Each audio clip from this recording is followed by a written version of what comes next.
Muita gente mandando mensagem para mim, professora, é verdade que saiu o concurso da Receita Federal? Saiu. 17 vagas para perito, mas para prestação de serviços numa delegacia que vai ser lá em Sorocaba, tá? A 100 metros aqui, a 100 quilômetros aqui de São Paulo. Então, pode ser feita, né, as inscrições de hoje, 16 de novembro. As inscrições já estão abertas, são 17 vagas para perito, tá? E quais são as áreas que você que tem superior completo pode estar apto a prestar o concurso da Receita Federal perito?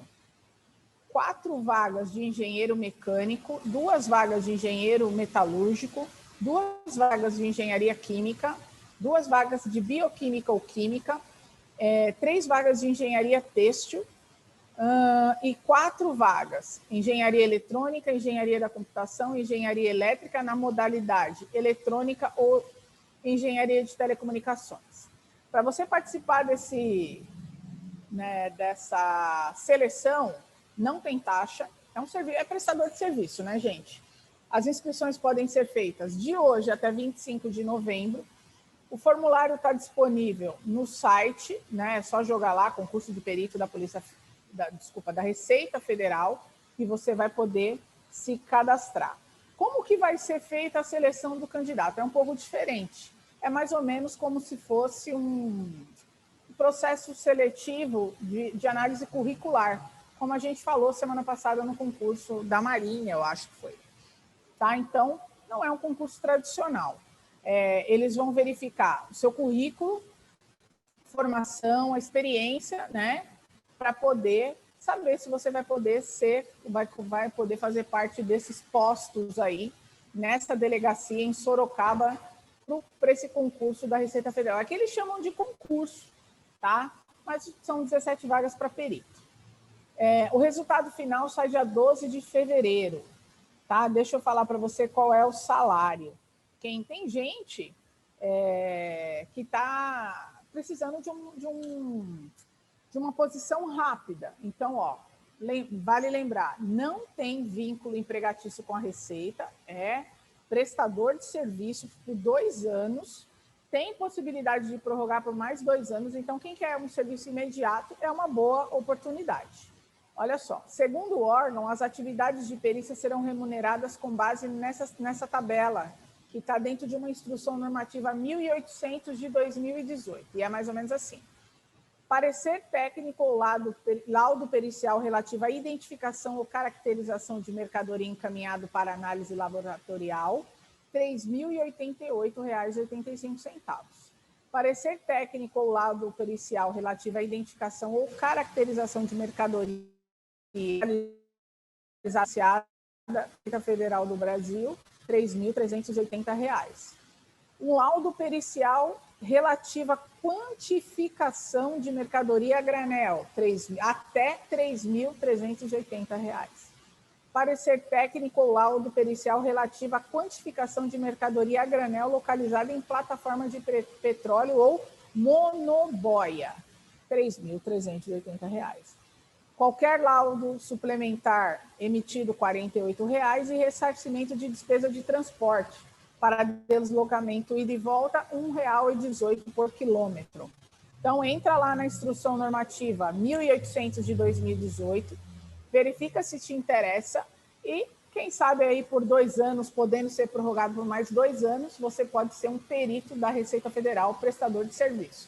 Por que eu estou falando desse concurso? Primeiro, porque muita gente estava achando que era um cargo estatutário, então estou dizendo que não é. E segundo, porque tem muito aluno meu, muito, que está falando assim, Vivi, eu preciso de um emprego para amanhã. Eu preciso, pelo menos, ter alguma forma de entrar dinheiro dentro de casa. Então, galera, é uma forma de entrar dinheiro dentro de casa você trabalhar. E se for, né, como teve o concurso do Ministério da Economia, concurso do Ministério da Justiça, né, uma defasagem de 11.785 profissionais. Foi um levantamento feito no Tribunal de Justiça de São Paulo. Tá? Desse total de 11.785 vagas, o Zeca e pessoal, 5.507 são para a vaga de escrevente técnico. Tá? Então, o que a gente sabe é que ele O órgão, no decorrer dos anos, vem acumulando essa defasagem, não está tendo concurso, não conseguiu chamar todo mundo por conta da pandemia, né? Então, a gente sabe que tem um monte de gente na lista de espera. Então, o que eles fizeram? Eles postergaram a validade do concurso, né? Suspenderam a validade para voltar a contar depois da calamidade pública, né? Então, logo mais deve andar essa fila e deve sair um novo concurso. Então, são 11 mil vagas, 11 mil cargos vagos dentro da 11.785 dentro do TJ, sendo 5.507 só para escrevente. A gente até falou, há umas 2 semanas atrás, dos benefícios, né, de que tinha uma gratificação para quem tinha superior, pós, mestrado. Vale lembrar que a remuneração inicial é R$ 6.307, R$ 6.301,71, tá? Tem o auxílio saúde de 330, tem R$ 45 de auxílio alimentação, né? Então, você só precisa ter o ensino médio. Então, se você quer começar a se preparar para o concurso de escrevente técnico, demorou. A Central, vocês sabem, quem já é aluno da Central, está tendo aula na live, está tendo aula presencial, é só verificar na sua unidade como as coisas estão funcionando, ou você que é aluno passaporte pode pedir a liberação do EAD. Você que é um aluno, né, que não é passaporte, mas é aluno da Central, você pode também antecipar o seu estudo através das lives. Ok? Dúvidas sobre o TJ? Vamos ver. Acho que ainda não. Se quiserem perguntar, pode perguntar aqui, tá, gente? Vamos lá.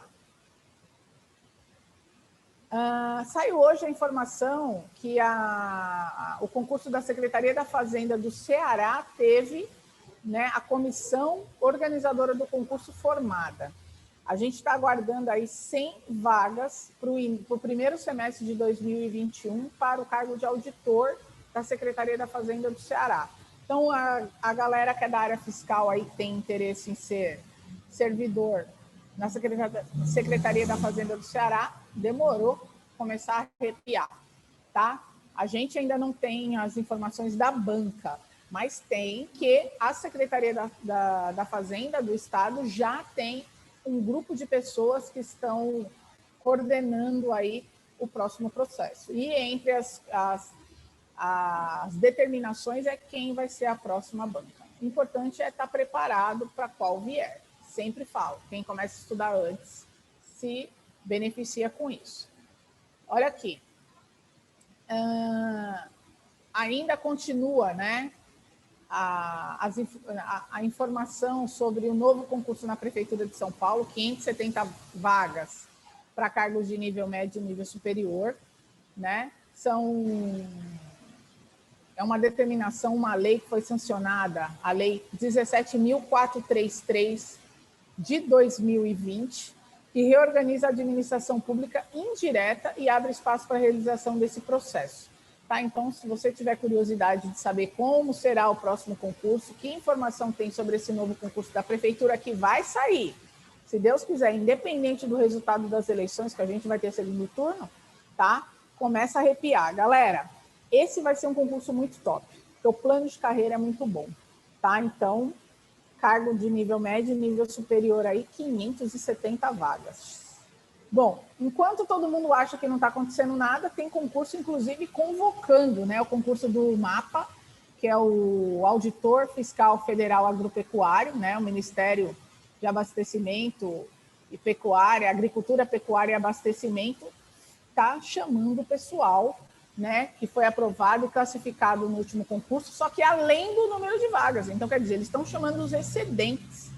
Né? Então, é uma boa informação, porque as coisas estão acontecendo no âmbito federal. Quem acha que não está acontecendo nada, não vai sair concurso.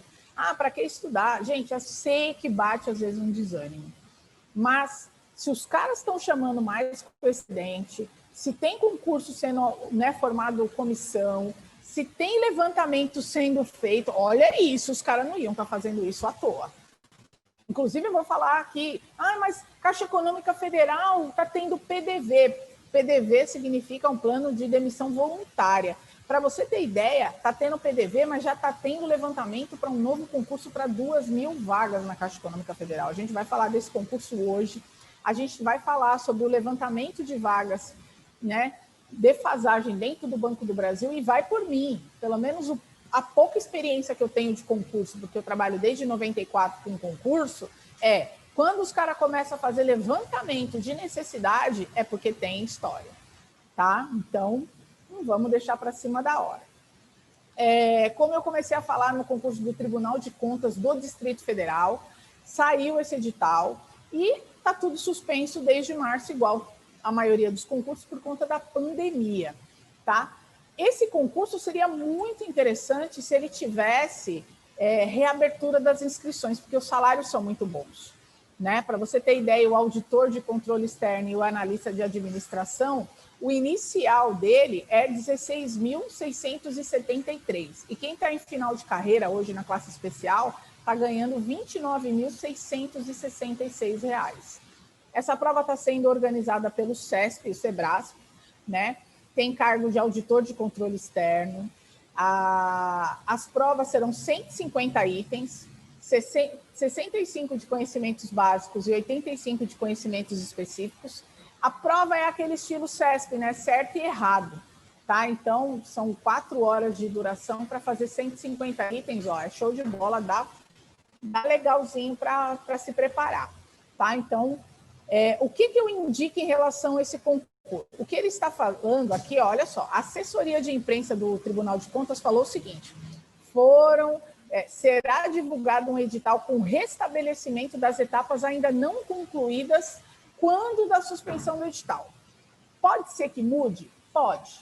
Pode ser que eles reabram as inscrições? Pode. Mas eles já deram a dica aqui. Serão retomadas as etapas não concluídas. Mas como eu sou uma pessoa muito otimista, eu sempre acho que você tem que ficar de olho, eu acho que você tem que ficar de olho. Eu acho que muitos concursos dessas prefeituras que estão em suspenso, por exemplo, a gente tem concurso suspenso em Várzea, tem concurso suspenso em Atibaia, se bem que Atibaia agora foi retomado, né? A prova é agora em dezembro. Mauá, Diadema, para você ter ideia, no meio da pandemia reabriu inscrição, pode ser que depois reabra? Pode, né? Então, não percam os nossos panoramas semanais, aqui você se mantém informado, eu vou continuar passando essas informações para vocês, tá bom? E se quiser prestar um outro concurso,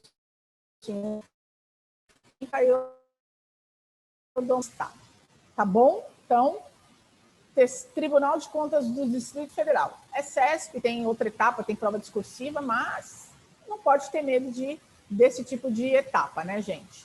Bom, concurso da Polícia Federal. Segundo informações, segundo aquele cronograma preliminar lá que a gente já falou dele várias vezes, a autorização pode sair nos próximos dias, tá? Então, tem que ficar de olho, tem que se preparar. São 1.016 vagas para agente, 300 para delegado, 600 para escrivão e 84 vagas para papiloscopista, segundo o levantamento, tá?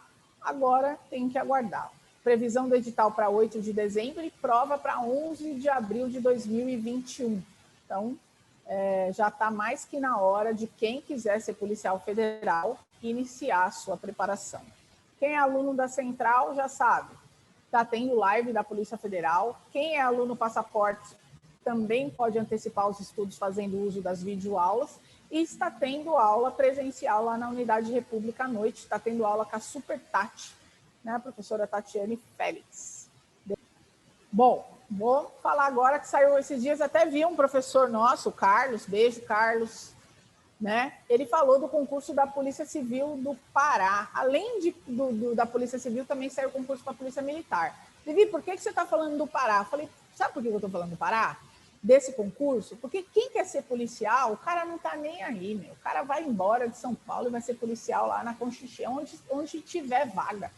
Se o salário for legal, se o concurso for legal, tiver dentro, né, do que ele quer ser. Então, a gente já falou de Polícia Federal, tem Polícia Militar, tem Polícia Civil, tem concurso autorizado aqui em São Paulo. Então, continua, arrepia que vai dar certo. Concurso da Polícia Militar do Pará são 2.045 vagas para soldado, né? E 95 vagas para oficial da Polícia Militar. Já no concurso da Polícia Civil, a gente tem vagas para escrivão, investigador e papiloscopista, tá? Então, um certame grande, são 1.088 vagas distribuídas nesses cargos. Então, se você tem intenção, é isso. A OACP também tem um concurso que na carreira, lá na Polícia Civil do Pará, tem algumas carreiras administrativas, e eles também estão com concursos para carreira administrativa. Então, se você tem interesse, dá uma olhada lá. A banca é o Instituto AOCP, tá? E aí você já fica de olho. Deixa eu ver aqui, ó, o período de inscrição do concurso do PC Pará vai de 7 de dezembro a 4 de fevereiro. A gente tem, ó, Zeca, um concursinho que eu trouxe aqui informação para você e para todo mundo também, mas eu sei que você está de olho nesses concursos.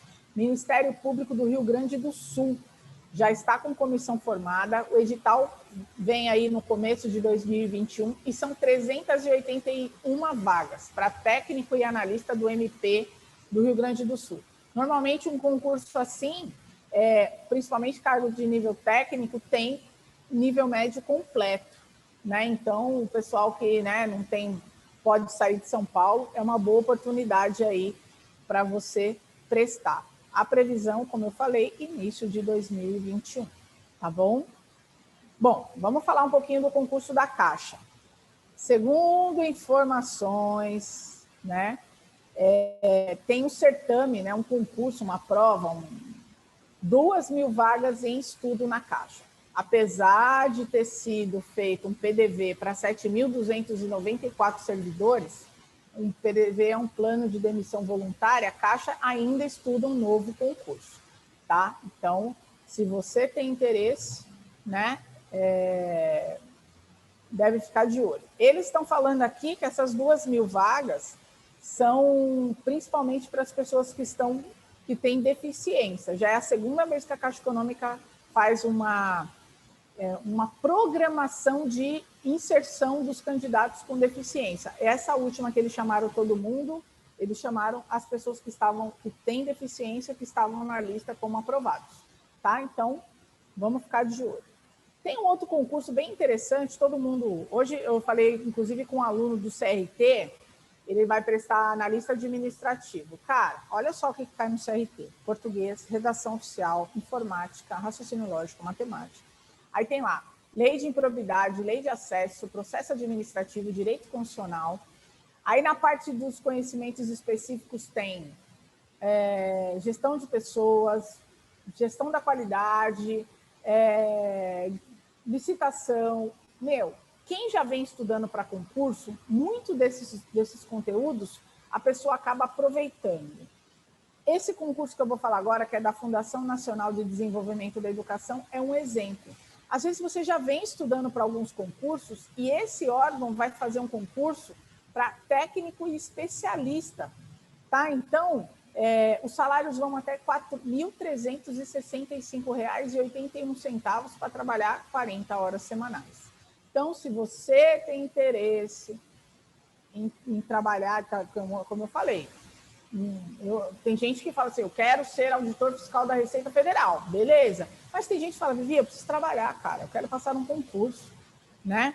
E às vezes uma oportunidade dessa, ele vai bem. Então, o cargo é técnico em financiamento e execução de programas e projetos educacionais, e o outro é especialista em financiamento e execução de projetos e programas educacionais. FNDE, Fundação Nacional de Desenvolvimento da Educação. O concurso vai sair em 2021, tá bom?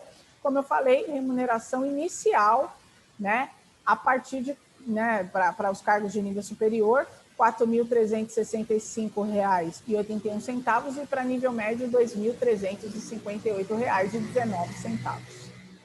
Quem é da área da educação tem 10.000 vagas aí de concursos para professor, né? Secretaria Estadual de Educação de São Paulo deve liberar concurso a qualquer momento. Então, quem estiver estudando, eu tenho uma aluna que eu oriento, que ela estuda tanto para Mogi quanto para Guarulhos. Guarulhos também já falou que as provas devem acontecer até fevereiro, né? Concurso na área de educação, mas tem esse concurso também, 10.000 vagas para professor.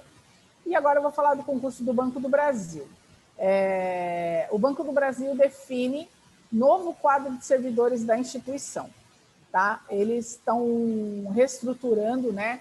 qual é o quantitativo, né, de servidores da instituição.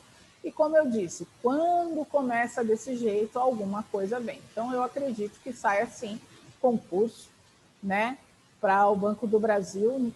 A gente já sabe do concurso da área de tecnologia, mas quem sabe vem um outro concursinho aí, né, para a gente. Pessoal, teve um outro concurso que foi retomado, que é o da Fundação Instituto Tecnológico de Osasco, o concurso da FITO de Osasco. São 157 vagas para a área de educação e na área de saúde, tá? Então, se você tem interesse, site a organizadora é a VUNESP, entra lá, www.vunesp.com.br, verifique, né, o cargo que você quer, se você pode fazer, né, parte dos candidatos que podem concorrer e não perca mais tempo, tá? O salário inicial para os cargos de nível médio, R$ 2.144, e alguns outros cargos aqui de nível superior, R$ 2.492. É isso aí. Pessoal, quem não conhece, esse é o professor Daniel, ele é professor da casa, policial civil, e eu vou deixar para que ele conte toda a história dele. E todas as dicas que ele for dar, vocês já sabem. Eu não perco nenhuma. Eu já estou com a minha caneta, meu lápis, meu caderno, porque toda vez que esses professores vêm ajudar a gente, é sempre um show, e eles trazem um monte de dicas. Professor, galera é toda sua, pode ficar à vontade. Quando for aí umas 15 para 7, a gente vai finalizando, porque muitos deles têm que ir para a aula, e o senhor também tem que ir para a aula, tá bom? Então, fica à vontade, eu vou ficar por aqui, eu só vou fechar o áudio, mas fica à vontade. Bacana. Olá, pessoal, tudo bem? Aqui quem fala é o professor Daniel Luiz, professor aqui da casa, da Central de Concurso. Ministro aulas aqui voltadas a vários concursos, né? Tanto Tribunal de Justiça, Polícia Civil, Polícia Militar, INSS. E estou aqui hoje para falar especialmente sobre o concurso da Polícia Civil do Estado de São Paulo.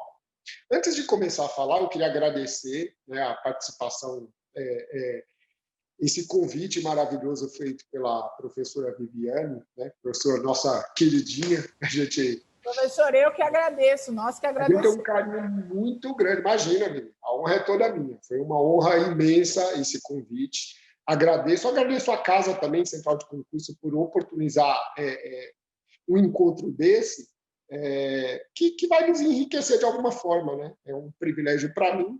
Eu espero que eu possa contribuir com alguma coisa com vocês aí, do outro lado da tela, ok? Pessoal, estou aqui hoje para falar então com vocês referente aos concursos da Polícia Civil do Estado de São Paulo. Bom, continuando a apresentação, eu sou investigador de polícia aqui do concurso de 2013 de São Paulo, né? Trabalho na Zona Leste de São Paulo, né?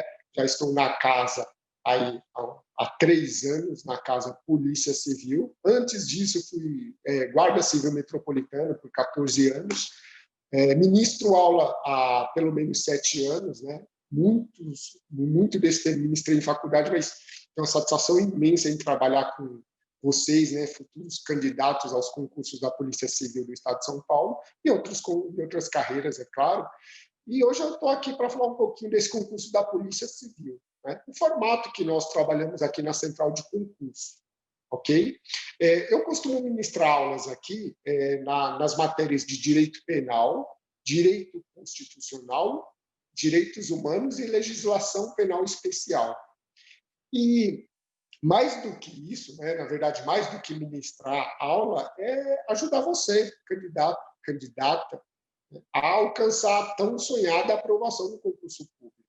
A professora Vivi fez um comentário achei muito bacana, e é verdade, porque concurso público a gente não pode ter aquela ideia fechada, assim, sem qualquer exceção, né, de falar, não, depende só de carreira, todo mundo tem que ser só policial, ou todo mundo tem que ser só administrativo. Na verdade, tem que partir do candidato, né, o interesse. Na própria polícia, nós temos carreiras mais voltadas ao âmbito operacional e carreiras mais voltadas ao âmbito administrativo. A gente costuma dizer que uma carreira não vai andar sem outra, né? Para você fazer um bom trabalho operacional na rua, você tem que ter um bom administrativo te dando suporte.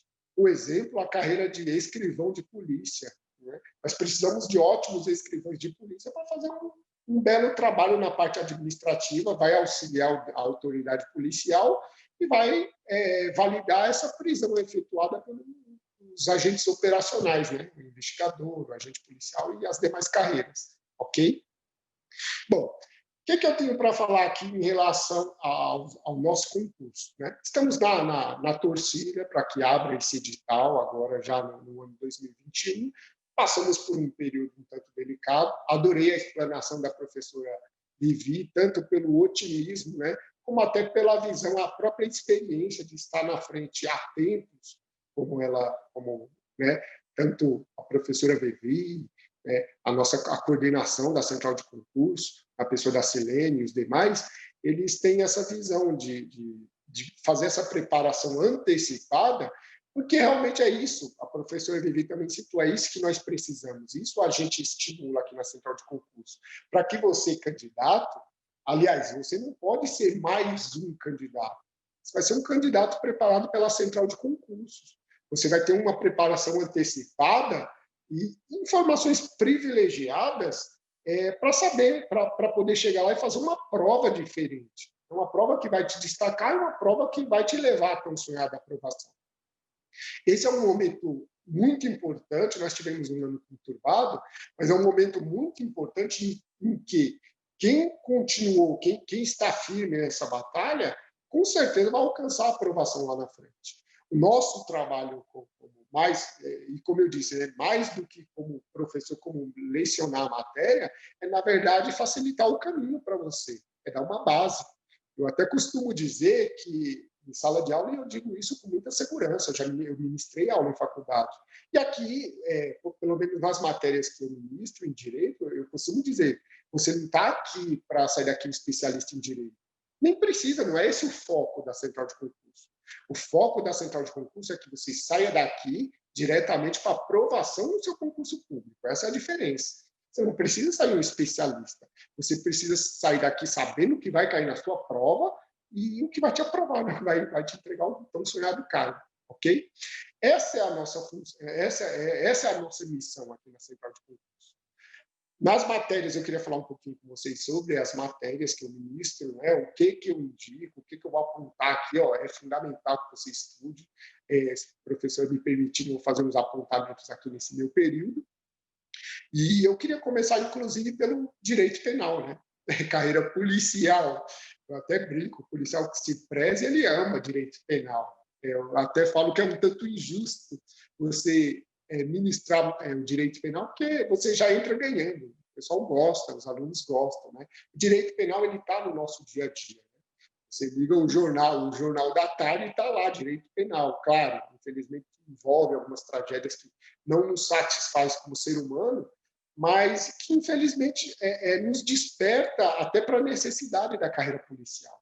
E no tema direito penal, agora já direcionando ao concurso, pessoal, tem coisas que é fundamental o conhecimento. Então, eu sempre faço esses apontamentos. Né? Um exemplo, já quero começar falando com vocês, por exemplo, de causa excludente de ilicitude. É impossível, eu digo para você, faria uma aposta aqui com você que está do outro lado da tela, que eu tenho certeza, eu posso fechar os olhos e falar com clareza, vai cair nessa prova. Você vai fazer prova para quê? Para investigador? Vai cair. É para agente policial? Vai cair. É para escrivão de polícia? Vai cair. Porque é inevitável. E por que, Daniel, você tem tanta certeza que cai na prova causa excludente de ilicitude, na prova da Polícia Civil? Muito simples. Porque, tecnicamente, é com isso que você vai estar envolvido. A causa excludente da ilicitude ela envolve diretamente o exercício da área policial, principalmente no que diz respeito tanto à causa excludente da ilicitude conhecida, famosa, né, conhecida nossa desde a infância, da legítima defesa, como também do estrito cumprimento do dever legal. E aqui na central de concurso, nós tomamos um cuidado para detalhar isso durante as aulas, fazer a explicação, não para você sair daqui um técnico, mas para você sair daqui direto para aprovação, para você saber os pontos importantes de como que a banca Vunesp vai te cobrar isso em concurso e como que você vai, né, se desdobrar na hora de responder. Então, as causas excludentes, como o estado de necessidade, nós vamos explicar detalhes, né, como diferenciar o estado de necessidade, como ele funciona no Brasil, o que difere o estado de necessidade da legítima defesa, quando é um estrito cumprimento do dever legal, né, que gera muita dúvida na cabeça do aluno. Isso aqui é explicado em sala de aula, né? Justamente o estrito cumprimento do dever legal exatamente o cumprimento da lei. O agente público realizando exatamente aquilo que a lei determina que ele o faça. Eu costumo dizer em sala de aula que a legalidade, isso, claro, não é o Daniel que diz, na verdade, o direito administrativo diz, o direito penal diz, os ramos do direito,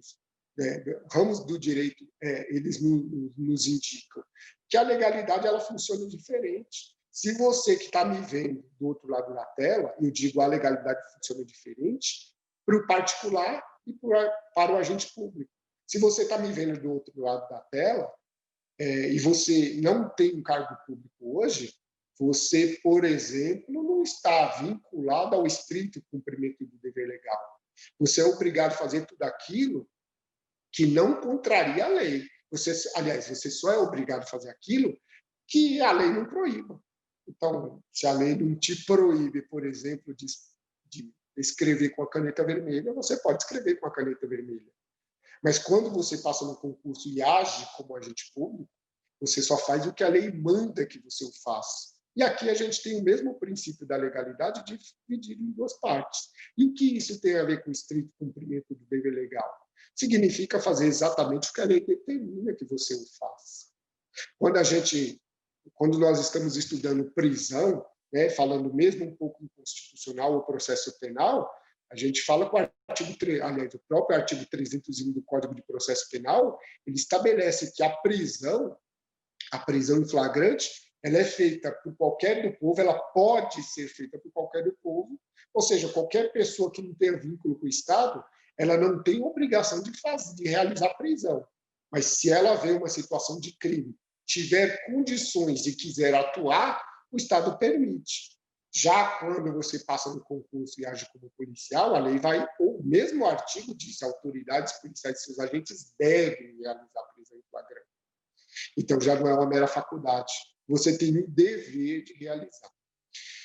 Aqui a gente sabe que nós estamos no campo, né, das excludentes e eu estou falando um pouquinho de estrito cumprimento do dever legal.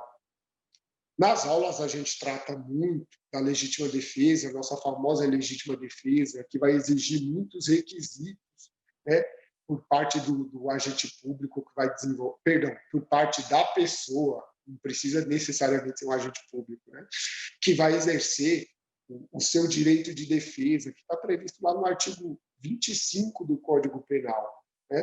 Ou seja, repelir, afastar uma injusta agressão atual ou iminente, algo que está acontecendo. Costumo dizer nas aulas que a legítima defesa, a gente tem uma ideia ainda que intuitiva do que é de ter o direito de se defender. Eu brinco também na sala que, com certeza, você que está aí do outro lado da tela, sua mãe, já nos primeiros dias de aula, ela te disse, vai para a escola, você não tem que bater em ninguém, eu quero que você agrida ninguém, mas você pode se defender. Você tem o direito de se defender. Então, isso já vem de uma ideia intuitiva, até de um próprio costume, e que está positivado, ou seja, está numa lei autorizando aquele que sofre injusta agressão de se defender. Não de qualquer forma, mas se utilizando moderadamente dos meios necessários. De uma agressão que está acontecendo ou está na iminência de acontecer. E aí, na central de concurso, a gente trabalha as espécies de legítima defesa, os limites, né, até onde é legítima defesa, até onde passa a ser excesso. O próprio artigo 25, parágrafo único do Código Penal, ele diz, artigo 23, parágrafo único, do Código Penal, ele diz que, em qualquer modalidade de excludente de ilicitude, o agente responde por excesso, doloso ou culposo. Isso tudo é trabalhado na central de concurso. O famoso exercício regular do direito, né? A sensação perdão, a autorização que a lei dá para que a gente realize determinadas atividades, para que nós possamos realizar determinados esportes.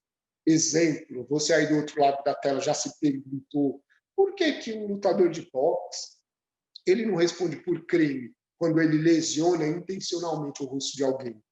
Isso não é lesão corporal? Isso não está no artigo 129 do Código Penal? Por que ele pode socar, desculpa o termo mais direto, socar a cara de alguém e não responder por lesão corporal? Por que um lutador de vale tudo pode dar joelhada no rosto de alguém e não responder por lesão corporal? Né? Por conta do exercício regular de direito. Também é causa excludente de ilicitude. Ou seja, apesar de estar tipificada numa lei como uma conduta criminosa, se ela for praticada nos limites do esporte, dentro das regras do esporte, desse esporte, o agente não comete crime, porque o fato pode estar típico, ou seja, escrito na lei como criminoso, mas não tem caráter ilícito, não tem ilicitude na ação, até porque o Estado permite essa prática. Eu e você, aí do outro lado da tela, se a gente for fazer isso na rua, num esporte ilegal, sem regras, sem autorização do Estado, a gente comete crime de lesão corporal. O mesmo acontece, você já se perguntou por quê? Se você mora em apartamento, provavelmente você tem o prédio onde você mora é cercado por, né? Tem cerca elétrica. Você já se perguntou por que aquele prédio está protegido com cerca elétrica? E se alguém tomar um choque? Né? E se alguém até vem a morrer, toma um choque, cai de lá e morre? Ninguém responde por crime por isso. Na verdade, tudo isso é exercício regular de direito. É causa que exclui a ilicitude. Ou seja, o Estado permite que, nos limites da lei, de uma maneira proporcional, dentro do razoável, você pode exercer o direito de proteger sua propriedade, colocando aquelas lanças no portão, ter um cão bravo em casa, ter uma cerca elétrica, né, para proteger sua propriedade, tudo isso nos limites da lei. Eu brinco com o pessoal, se você tem um brinco, né, a lei determina isso, na verdade. Se você tem um cão bravo, tem que colocar uma placa, né, no seu portão avisando o cão bravo. E às vezes o aluno me pergunta, né, professor, mas, poxa, dessa forma eu estou avisando um bandido, né, que tem um dispositivo de segurança. E eu digo para esses alunos, o dispositivo é para proteger sua propriedade. E muitas vezes não protege a propriedade só do criminoso. Às vezes é um garoto, a fim de entrar no muro da sua casa para pegar um pico. Se tem lá uma placa de cão bravo, ele não entraria. Se não tiver a placa, você acaba ferindo a lei e não age no exercício regular do direito. Age no exercício irregular. E lembra o que eu disse? O que o Código Penal diz, no artigo 23, parágrafo único, o excesso, tanto doloso como culposo, a gente acaba respondendo. Então, percebam, a gente não exerce causa excludente de qualquer jeito, né, de qualquer forma. Existe sempre um limite. E eu tento sempre tomar cuidado com essa explicação para o aluno aqui da central de concurso. O estado de necessidade, por exemplo, a situação de ter dois bens em conflito, dois bens jurídicos. Né? O clássico exemplo que eu brinco em sala de aula, né, do Titanic afundando. Imagina se Jack não quisesse morrer e sacrificasse a vida da Rose, né? Filme Titanic, para quem assistiu. Ele cometeria crime? Não cometeria, porque provavelmente estaria em estado de necessidade. Ele ia sacrificar um bem jurídico, vida da Rose, para salvar outro bem jurídico, a vida dele mesmo. Sendo esse cenário, né, de uma maneira mais simplória, como eu pintei aqui, em tese, seria uma situação de estado de necessidade, haveria uma situação de perigo. Né? Está lá eu e você, um navio afundando, só tem um colete salva-vidas. Nós poderíamos lutar até a morte para tentar salvar a vida de alguém. Né? Ou, perdão, um para tentar salvar a vida, né? Cada um por si, tentando salvar a sua vida. lutando pelo aquele único colete. O direito também ampara esse tipo de situação, né? Assim como situações de perigo, ataque de animal, né? Tratamos disso em sala de aula. Então, primeira dica aqui, pessoal, e aí nesse bate-papo eu pedi licença para a Viviane para falar um pouquinho, né, da atividade policial, mas um pouquinho também das dicas, são as dicas que são tratadas na sala de aula, né, com você, aluno da central. A parte do direito penal, né, causa excludente de licitude, sempre vai cair no concurso. Por quê? Porque aí tem muito disso aí, tem muito a ver com a área policial, principalmente a lei estrito cumprimento do dever legal, a legítima defesa de terceiros, a legítima defesa própria, muito envolve nossa área, então sempre vai ser cobrado. Né? Você não vai pegar hoje uma prova VUNESP, você pegar os últimos concursos da VUNESP, você pode pegar qualquer carreira, você sempre vai ver uma questão envolvendo causa excludente de ilicitude. Tá? Bom, quanto parte dos crimes em si, né? Também batemos muito naquela diferenciação dos crimes contra a vida, né? Falando desde o homicídio, o induzimento, instigação, o auxílio ao suicídio, o aborto, o infanticídio, né? O capítulo que trata os crimes contra a vida, muito pedido pela Banca VUNESP, né? Sempre cobrada, né? Costumo brincar com os alunos, atentar para as categorias de homicídio, homicídio qualificado, chove em prova, motivo fútil, motivo torpe, o homicídio privilegiado, né? O que é um homicídio privilegiado? É um homicídio com uma motivação que acaba sensibilizando eu, você e qualquer membro da sociedade. Né? O aluno às vezes me pergunta: nossa, mas Daniel, dá para matar alguém e você ainda, em tese, meio que, não exatamente justificar, né? Mas tentar compreender as razões daquele que matou? Dá, a própria lei faz isso, né? Um exemplo, um relevante valor moral, alguém que sofre um impacto causado, um mal causado por outro, que mexe com ele, aquele sentimento interno, aquilo, né? Muito subjetivo, talvez mexeria de uma forma com você, como pode mexer de outra, e aí o indivíduo provoca a morte daquele que acabou criando essa situação. Isso poderia ser alegado como um relevante valor moral. Uso o exemplo em sala de aula, né? E aí, infelizmente, os exemplos de direito penal eles vêm carregados, né, de uma carga muito negativa, porque são os crimes, geralmente, de direito penal, trabalha com os crimes que mais, né, envolvem a sociedade, nos desagrada. Mas um exemplo de relevante valor moral é um indivíduo, por exemplo, que tem como vítima de estupro sua filha, né? O indivíduo fica sabendo que a filha, né, desse indivíduo foi estuprada e ele descobre quem foi o criminoso que fez isso aí. Então ele vai lá e, provocando a morte do criminoso, isso seria uma justificativa que provavelmente mexeria comigo, com você. Talvez eu não faria o mesmo, talvez você não faria o mesmo, mas a própria lei reconhece como uma forma de privilégio, ou seja, redução da pena, né, de 1 a 2/3, uma redução significativa. O relevante valor social também, né, que é aquele valor que já não mexe diretamente com o meu íntimo, mas mexe com toda a sociedade, algo que, por exemplo, né, que os livros antigos tratavam como traidor da pátria. Hoje você pensaria, por exemplo, um indivíduo que mata um traficante que atua no seu bairro porque tem aliciado as crianças e ele é contrário a isso, né? Ou sob domínio de violenta emoção logo após injusta provocação da vítima. Tudo isso é muito tratado em sala de aula. Por quê? Porque geralmente cai. O VUNESP gosta desses detalhes, né?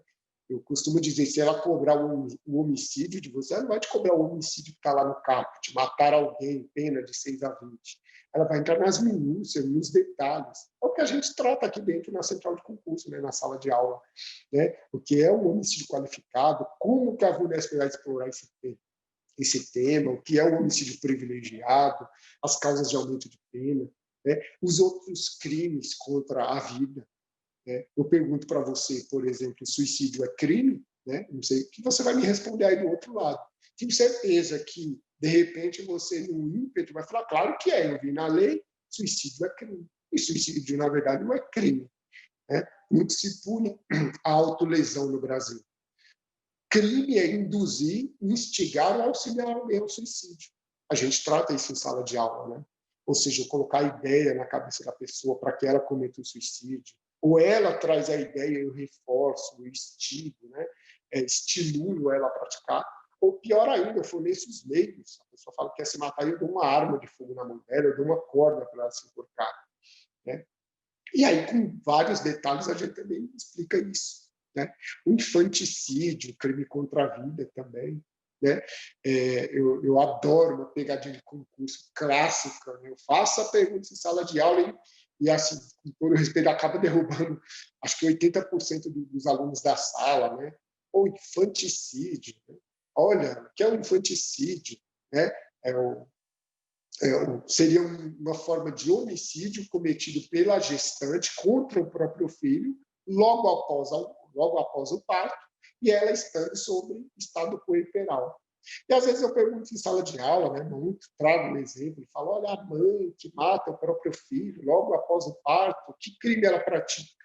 E aí mais de 80%, né, às vezes 90%, infanticídio. Eu falei, tudo bem, mas quem disse que ela estava em estado puerperal, né? Ou seja, nós acabamos presumindo que pelo fato dela ser mãe, matar o filho logo após o parto é infanticídio. Não é. Se não foi excitado o estado puerperal, não pode ser infanticídio. Clássica pegadinha de concurso, já explorada por FCC, né? Fundação Carlos Chagas, VUNESP já cobrou isso aqui, né? CESP já cobrou, ou seja, as bancas adoram explorar esse tipo de situação. Então, são essas informações que vocês têm privilegiadas, né, de uma forma diferente, aqui pela Central de Concurso, fazendo concurso com a gente. Outra coisa, não dá para falar um pouquinho de direito penal e não falar dos crimes funcionais, né?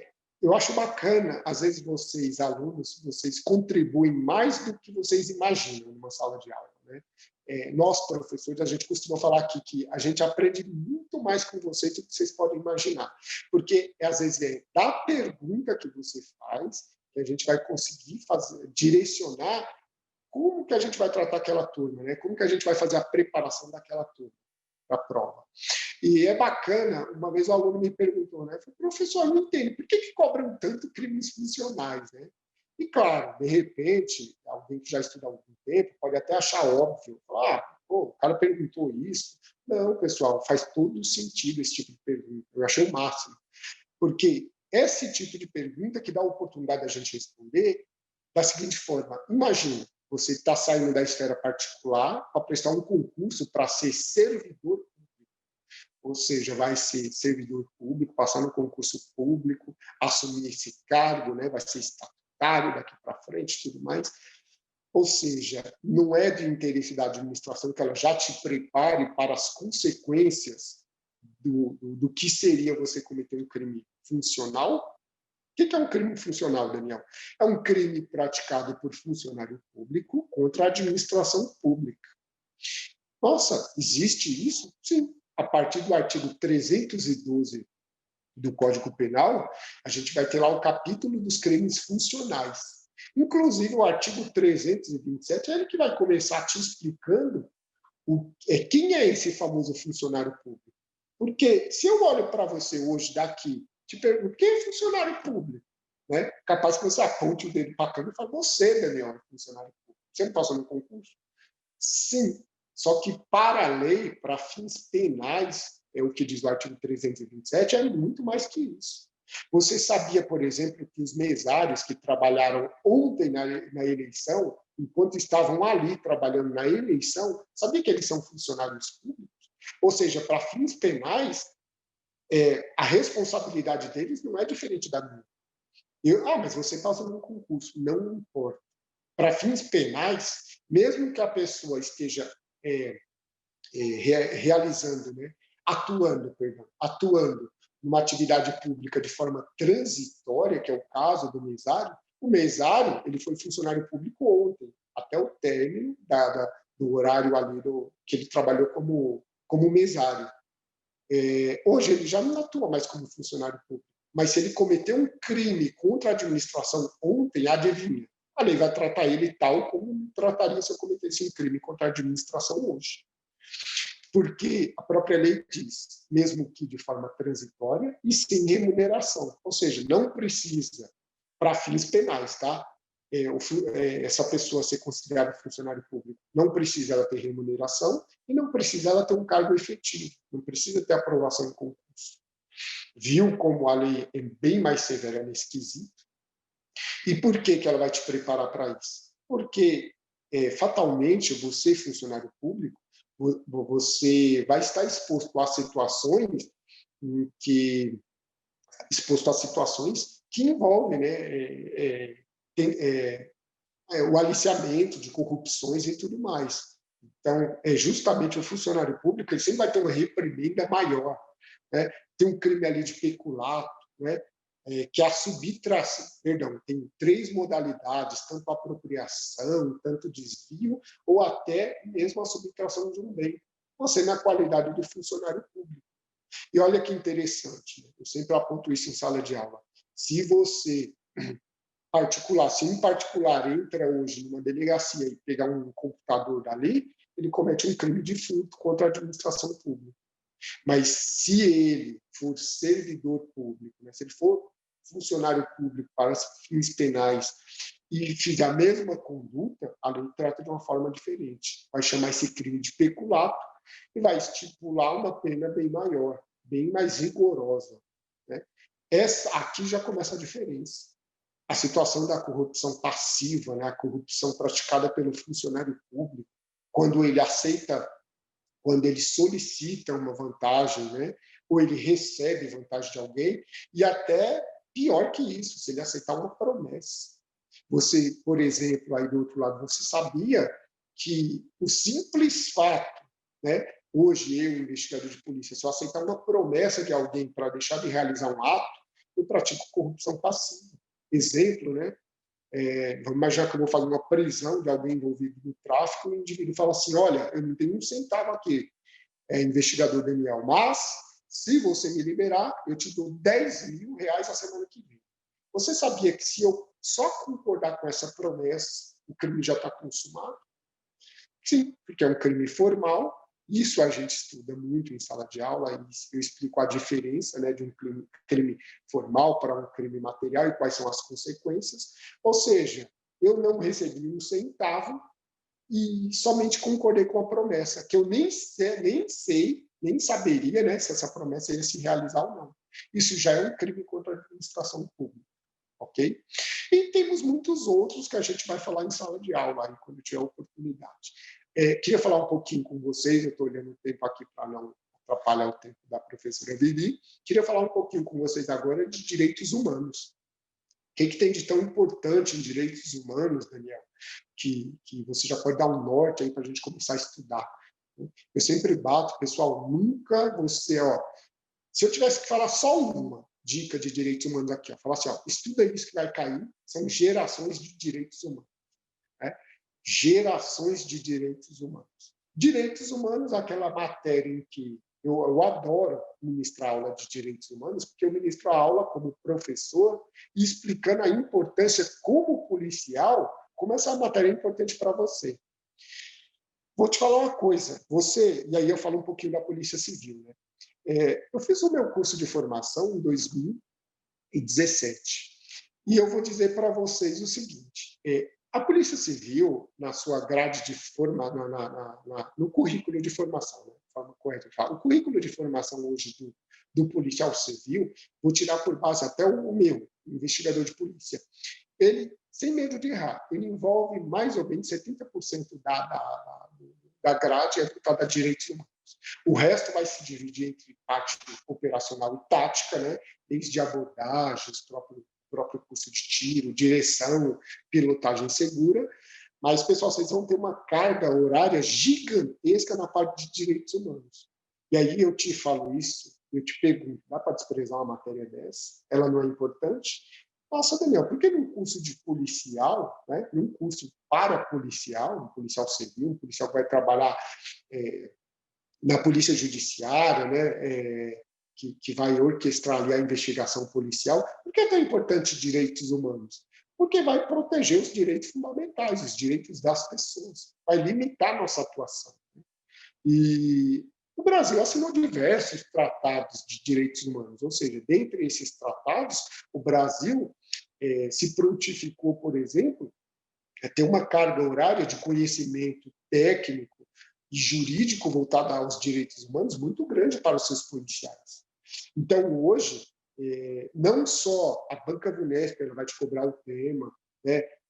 Aqui na Central, felizmente, a gente prepara muito bem o candidato para isso, mas a Banca Vunesp vai bater forte nesse tema, você vai ser privilegiado de pegar informações com a gente. E, como eu disse, se eu tivesse que dar uma dica só, gerações de direitos humanos. Né? Alguns de vocês, né, de repente alguém fala, Daniel, nunca nem ouvi falar o que são gerações. As gerações, elas explicam os momentos específicos do nascimento dos direitos humanos. Direitos humanos não surgem num só momento, do dia para a noite, né? Do nada, a sociedade não se formou e entendeu que deveria se respeitar a legalidade de uma prisão. Do nada, a sociedade, né? Do nada, o Estado, o governante, ele começou a acreditar que você mereceria o direito de participar da vida política do Estado, que você teria direito a voto, que a mulher teria direito ao voto. Né? E eu digo isso porque até quando a gente pega o contexto histórico, a gente trabalha em sala de aula, você vê que essa evolução ela vem de um patamar um tanto lento. Né? Uma evolução histórica que requer tempo, requer lutas, conquistas como essa que tem preço de sangue. As gerações elas vão falar de pelo menos, e aí a VUNESP, eu falo sem medo de errar, a VUNESP, na primeira fase, ela sempre vai te cobrar 3 gerações de direitos humanos. A primeira geração, que trata dos direitos civis e políticos, ou seja, os primeiros direitos, aquilo que, como ser humano, a gente primeiro teve necessidade. Vida, liberdade, direito de participar das decisões mais importantes do país, poder votar, poder não ser preso sem uma motivação justa, né? Poder saber, afinal de contas, o que é crime, o que não é. Hoje eu costumo dizer, para quem despreza direitos humanos, saiba do seguinte: você só está aí do outro lado da tela assistindo essa palestra aqui de maneira tranquila, porque você tem a convicção que a polícia não vai entrar de forma arbitrária na sua casa e vai te arrancar aí do computador e vai te prender sem motivo nenhum. Nossa, Daniel, mas são os direitos humanos que protegem isso? Eu vou falar sim. Se não fosse, se os direitos humanos não colocar limitação à atuação do próprio Estado, investigador de polícia, poderia fazer qualquer coisa. Inclusive interceptar o seu telefone sem autorização judicial nenhuma. Qual a diferença? Se eu não tivesse limite, eu interceptar o telefone da professora Vivi, né? O seu, né? O da sua família. Viu? Quando a gente direciona, quando a gente não pensa só, direitos humanos é para bandido, quando a gente pensa em nós como cidadãos, você fala, poxa, isso é importante. Eu adoro trabalhar com isso em sala de aula. E, felizmente, aqui na Central, a gente tem uma autonomia muito bacana para montar um cronograma de acordo que atenda às necessidades do que a VUNESP cobra, mas trazendo também essa conscientização cidadã para você. Ok? Gerações. Né? Primeira geração, direitos civis e políticos. Segunda geração, direitos sociais e culturais, né? Os direitos sociais ali, trabalho, previdência social, saúde, educação, essas coisas também não foram as primeiras necessidades. Se você pensar até você como ser humano, você primeiro nasce e sente necessidades básicas, como de comer, de permanecer vivo, que ninguém vai lá e tire sua vida, que ninguém tire sua liberdade. Depois, você evolui para um outro plano. Você precisa de trabalho, você precisa de saúde, educação. Se você não tem condições para bancar isso, em particular, o Estado tem que te fornecer condições mínimas. Viu? Que é uma evolução histórica e ela vai seguindo as próprias demandas, ou seja, numa ordem, e a VUNESP, eu adoro, a VUNESP, quando cobra, sempre cobra isso, né? De acordo com o enunciado, responda quais são as gerações de forma respectiva, ou seja, seguindo a ordem histórica, né? Primeiro geração de direitos civis e políticos, depois direitos sociais, e agora a gente fala de um terceiro plano, né? Terceira geração de direitos humanos, os direitos difusos e coletivos, né? Que os alunos tanto me falam, Mas, Daniel, o que é direito difuso e coletivo? São os direitos não só para mim, não só para você, mas para todas as gerações futuras, atuais, presentes e futuras. Exemplo, eu te pergunto, crime ambiental, quando um indivíduo corta uma árvore lá na Amazônia, ele comete o crime contra quem, exatamente? Contra o Estado da Amazônia, contra as tribos indígenas que lá habitam, ou contra toda a sociedade? Porque às vezes fica difícil do aluno visualizar isso. E, na verdade, é um crime difuso, porque atinge a mim, a você. Nossa, atinge, Daniel. É só você pensar o seguinte: e se cortarem? E se, né, as madeireiras resolverem cortarem todas as árvores de uma vez só? Não vai atingir nós como sociedade, não vai atingir até a nossa questão ambiental, os impactos, né, ecológicos serão gigantescos, e as gerações futuras, né? Meus filhos, seus filhos, né? Os sobrinhos, seus parentes, aqueles que estão por nascer não serão atingidos. Isso são direitos difusos e coletivos. Tudo isso a gente trata na central de concurso. Tá? Só uma palhinha aqui, eu já estou vendo que está quase chegando o meu horário, eu quero falar um pouquinho de constitucional. Pessoal, direito constitucional, aqui na central, eu tenho um prazer de falar para vocês que nós, né, temos aí, como eu já disse, uma autonomia bacana da central de concurso. Eu gosto de trabalhar muito com técnicas mnemônicas, né? Técnicas mnemônicas, algumas até que os alunos falam, essa já é batida, eu já conhecia, eu acho o máximo. Quando o aluno conhece é porque ele já está estudando, e eu acho bacana, ele contribui em sala de aula. Tanto do artigo 1º, que vai falar os fundamentos da República, que a gente fala o sociediva plum, né? A gente forma ali um mnemônico, e aí fala sociediva plum, sou de soberania, cidadania, dignidade da pessoa humana, valores sociais do trabalho e da livre iniciativa, pluralismo político. Vamos falar da democracia participativa, né, democracia semidireta que nós temos, que todo o poder emana do povo, que o exerce ou diretamente por meio de plebiscito, referendo, iniciativa popular, ou que o exerce por meio de representantes. Nós, ontem, por exemplo, elegemos representantes. Com certeza que você do outro lado da tela fez o seu dever cívico. Você elegeu um representante para quê? Para satisfazer as suas vontades, as suas necessidades locais. Se eu preciso de saúde, educação, eu tenho que votar em alguém, né? Pelo amor de Deus, longe de política. Estou falando como dever cidadão, tá? Então, você busca votar em alguém que vai atender essas demandas, as demandas locais ali do seu bairro. Para isso, serve um vereador. Nós trabalhamos também em sala de aula os poderes executivo, legislativo e judiciário do artigo 2º, né? Quais são as funções de cada um, funções típicas, quais são as funções atípicas. Falamos do artigo 3º, os objetivos da República, né? Tratados ali também por mnemônico, né? O famoso COGAERPO, né?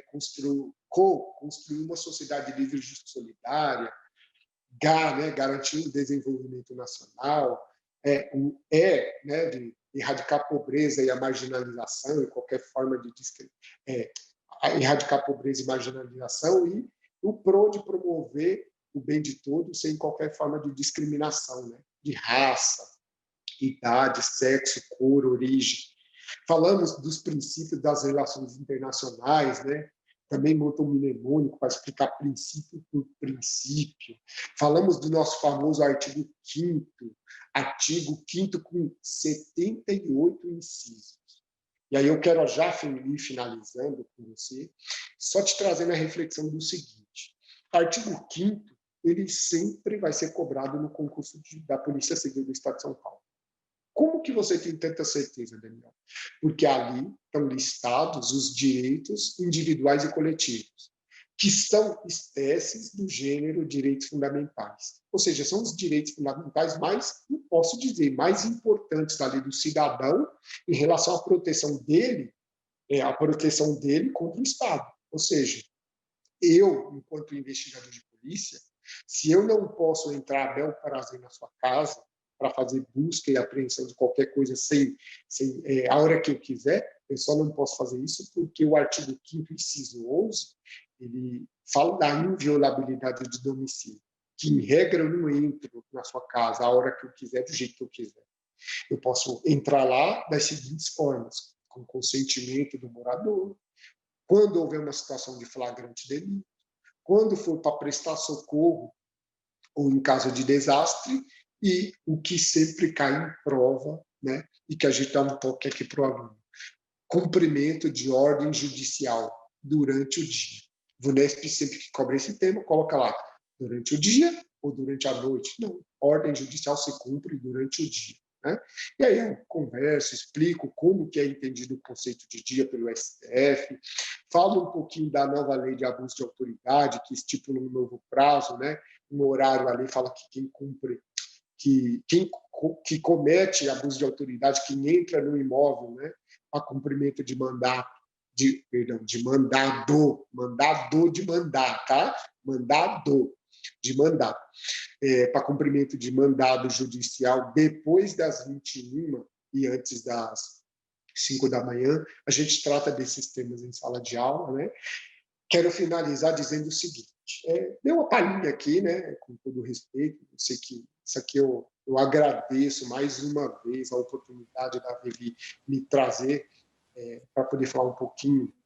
Falei um pouco menos de carreira, na verdade, muito mais do nosso trabalho em sala de aula, é verdade, mas só queria te trazer uma reflexão. O artigo 5º, já falando em constitucional, ele tem 78 incisos. Então, imagina o que é o aluno da central de... Perdão, uma pessoa estudar o artigo 5º a esmo, né? Sem um suporte tão bom como o que a gente oferece aqui na central de concurso. Sem direcionar você né, aluno nosso aqui, para aqueles incisos que sempre vão cair em prova, como é o exemplo do inciso 11, né, que eu falei para vocês, artigo 5º, inciso 11, inviolabilidade de domicílio, para você ver como faz a diferença essa preparação conosco. Só finalizando, tem mais um minutinho aqui, peço a paciência da Viri, só falando um pouquinho da Polícia Civil. Pessoal, aqui quem fala com vocês é um investigador de polícia, muito satisfeito no cargo de investigador, uma carreira maravilhosa. Não estou aqui para falar só da carreira de investigador, mas quero começar por ela falando o seguinte: achei muito bacana, eu já trabalhei, como disse para vocês, como GCM por 14 anos, tive a oportunidade de vir, né, para a Polícia Civil.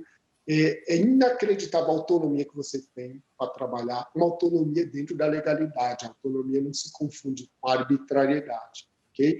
Ou seja, se você demonstrar que sabe fazer e que quer fazer, as pessoas te dão os meios e as condições para você ir lá e fazer. Sou muito satisfeito com essa aprovação. A central de concurso aqui, a gente colabora muito, tem um índice de aprovação, né? O primeiro lugar aqui é a aprovação nas carreiras policiais. Você pode ter certeza que está em ótimas mãos em relação a isso. Das outras carreiras, que eu tenho para falar para vocês, toda a carreira em si na Polícia Civil é dotada de uma autonomia muito grande.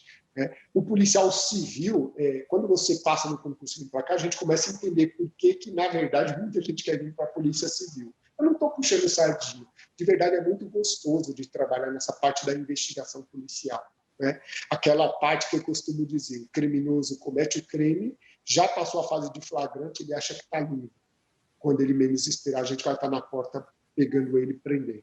E quem fizer essa parte administrativa vai fazer ela muito bem, porque vai reforçar tudo aquilo, né, documentalmente, de forma documental, para fazer cumprir toda a legalidade dessa prisão. Tá? Eu já estou limitindo o meu horário aqui. Me disponho aí a possíveis futuras dúvidas, tá? Só peço a licença de vocês, que eu também tenho que me preparar. Vou começar com a turma agora de Osasco, estou tratando com eles, inclusive, direitos humanos. Agradeço mais uma vez tanto a professora Viviane como a coordenação da Central de Concurso pela oportunidade de poder falar um pouco aqui, tanto do trabalho, né, como professor, como também como investigador de polícia. Tá? Agradeço a todos. Ótima tarde para todos e, como eu digo em sala de aula, a gente se vê lá, uma aprovação. Passo para a professora Vivi aqui, tá ok? Obrigada, Daniel, por você ter tirado as dúvidas dos alunos em relação aos conteúdos mais incidentes. E, nossa, um monte de informação que eu nem sabia, que, né, eu nunca estudei direito penal, não sabia algumas coisas de direitos humanos, bem interessante. Ainda bem que ninguém pode entrar na minha casa nem fazer nada no meu telefone, né? Tá vendo como é bom? Como Deus é bom, gente? Pessoal, é isso. Obrigada, professor Daniel, mais uma vez por participar. Aqui está aberto. Quando você quiser ter alguma dica, que você quiser falar sobre alguma matéria, estamos todos, né, ouvidos aqui para você. Galera, valeu por estar todo mundo aqui. Segunda-feira que vem a gente está junto de novo, mais um panorama. Vamos falar de concurso, vamos falar do que interessa, até porque as coisas estão acontecendo e, né, se você não estiver preparado, você vai perder grandes oportunidades, porque 2021, você pode ter certeza, é o ano dos concursos. Tá bom?